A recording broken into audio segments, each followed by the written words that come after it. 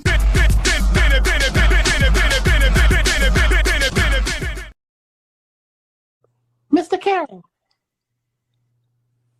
how you give the voodoo doll time to talk?